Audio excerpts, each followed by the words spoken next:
Joining me now is Steve Bannon. He's a producer for The Rachel Maddow Show. He's the producer of the Maddow blog. He's an MSNBC political contributor. And most importantly today, he is the author of the brand new and important book, Ministry of Truth, Democracy, Reality, and the Republicans' War on the Recent Past. We're going to be talking extensively about this in just a few moments. But obviously, Steve, you're here, so I want to talk politics with you. The new stuff that we got this morning from New York Times and Siena College shows that Harris may actually have a chance in North Carolina. Tell me about what that does to the race. Well, it opens up a lot of paths. I mean, right now, we, as you noted earlier in the A block, right, we were looking at this race and thinking all of this is going to come down to Michigan, Wisconsin, and Pennsylvania. And now we know better. As these polls indicate, there are a series of paths that are opening up that should make Republicans awfully nervous. North Carolina is a state that Trump wasn't concerned about, especially when Biden was in the race. And now all of a sudden, Harris not only is competitive in the state, she might actually have a lead in the state. That's 13 electoral votes that can very easily change the nature of the entire contest. I want to talk to you about the speech that Donald Trump made, the press conference. We don't know what to call these things anymore. And that thing where he started talking about birds. Every one of these things, something different happens. It was sharks and batteries, and it's birds, and he talked about toilet flushing and water stuff. I wonder whether this is something else, whether he doesn't have the ability to stick to a script on policy. His team would really like him to be focused on policy, not on Kamala Harris. But every time he's not talking about Kamala Harris or gender or race, he goes to this nonsense. Yeah, in a rather literal sense, he can't help himself. I mean, it's not just his campaign staff. Republicans on Capitol Hill in the states, they're all begging and pleading with him, stay on message, understand exactly what you want to say, stick to your script and deliver the message. In fact, he can't help himself. We saw that in the Republican convention. He had a script. We all received it. And then he blew past it, gave a speech that was 3 times as long as it was supposed to be. It was filled with lies, filled with meandering nonsense, completely a missed opportunity for him to set the stage for the upcoming months. And yet here we have one event after another. We saw this event in Montana. We saw the event at Mar-a-Lago. We saw the event at Bedminster, in which he's just simply internally incapable of delivering a coherent message. And yet he doesn't seem to realize that it's costing him the race. I want to ask you about Virginia. That came up as well. There was this talk of New Hampshire and Virginia. Is that really in play as far as you can tell? They've been trying to say that it's in play so that this map gets bigger. Is it? Well, shortly before Biden dropped out of the race, there was a lot of polling data to suggest that state was slipping right out of Democrats' hands. I think after the incumbent president has stepped aside, it has changed the nature of the race, not only nationally, but specifically in Virginia.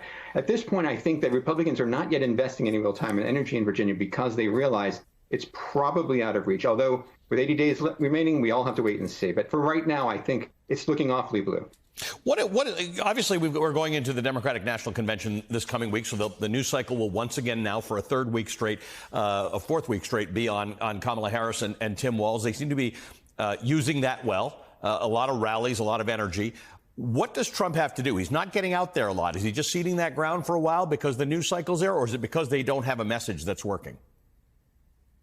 Well, maybe a little bit of both. I think that Donald Trump has not yet hit the trail in any meaningful way because I think combination of things. I think he's partially lazy. I think he's partially coming from the perspective of he's assuming that things will work out for him.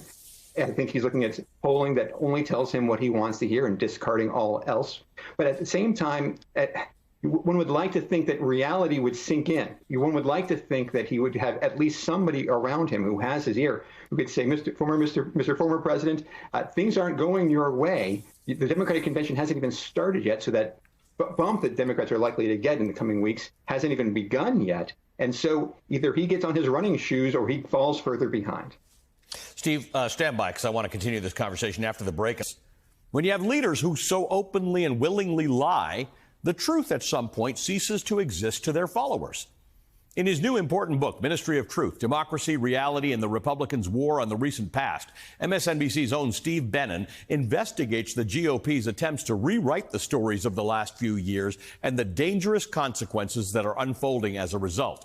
Bennon writes, quote, efforts to rewrite history have become a scourge on the polity. They have a fundamentally transgressive effect on the public discourse. They are intended to leave the public misinformed, confused, and disoriented about the critically important events of their civil society. But just as important are the practical implications. These are dangerous authoritarian tactics that contribute to the weakening of democracy. Back with me now is Steve Bennon, producer for The Rachel Maddow Show and the important brand new book, Ministry of Truth, Democracy, Reality, and the Republicans' War on the Recent Past. Steve, good to have you back here again. There's a lot of important theses in your book, but this one really stood out to me because it warns that if you accept these lies, if they become part of your reality, as in 1984, to which you allude in your book's title, you actually wreck politics.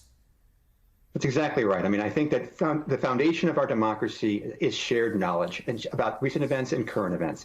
And once that foundation is corrupted by partisans with an agenda, it becomes disorienting. People do not necessarily know who to believe, what to believe, how to believe. And so they're doing this on purpose in a way that destabilizes democracy and makes the political system itself unable to function because people don't necessarily they're not in a position to separate fact from fiction.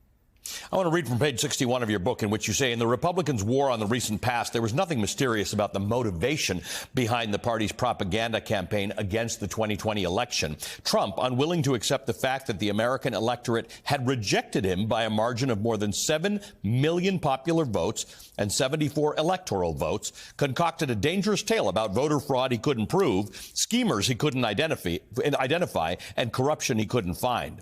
In early June 2020, the incumbent said about a possible defeat, certainly if I don't win, I don't win.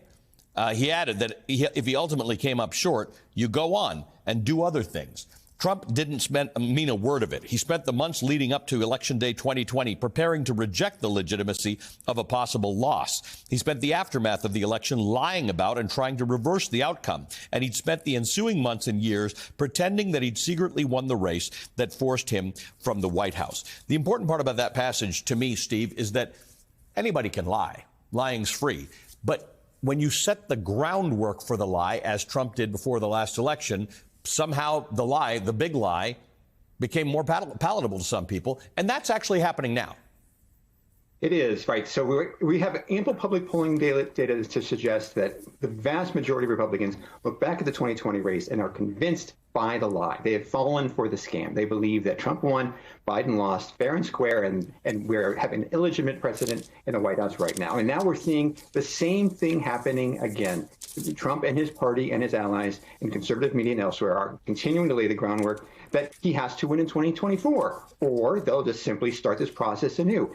And it is destabilizing, and it is corrupting, and it is inherently at odds with the way democracy is supposed to work. It's 192 pages. It's an easy read. The chapters are set up in a way that allows you to read them, 7 chapters and an epilogue. It doesn't have to be linear. Other than giving this book to someone who believes some of this stuff, what is the solve for this problem of the lying that has permeated and possibly is eating away at our democracy? Allie, I think there are 3 things to keep in mind here. I think the first is the fact that we have to have a society that values truth, and we all have a role to play on that because the truth can't speak for itself. It needs champions. And so all of us, all citizens of the United States, have a role to play in promoting the truth. I think the second thing to keep in mind is that, Allie, you and I are in the media business, and I think those of us who work as media professionals and in journalistic institutions across the country have to help separate fact from fiction for the public because they rely on us so heavily to do so. The third thing I want to emphasize is that, Allie, if you and I went to see a magic show and we saw a magician pull off an illusion, we'd be amazed. Right. But after the show, if we learned how that trick was done, we'd no longer be amazed. It would lose its potency.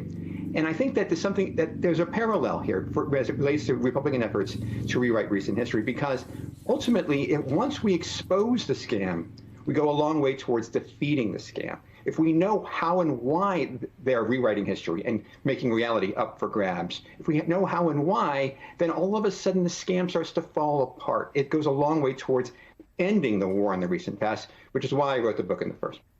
Steve, I know when you write a book, you got to spend a lot of time doing a lot of TV shows, but I want to remind our viewers, you show up on this show even when you don't have a book all the time. You're a great friend to our show and to me, and we're all smarter for having you around.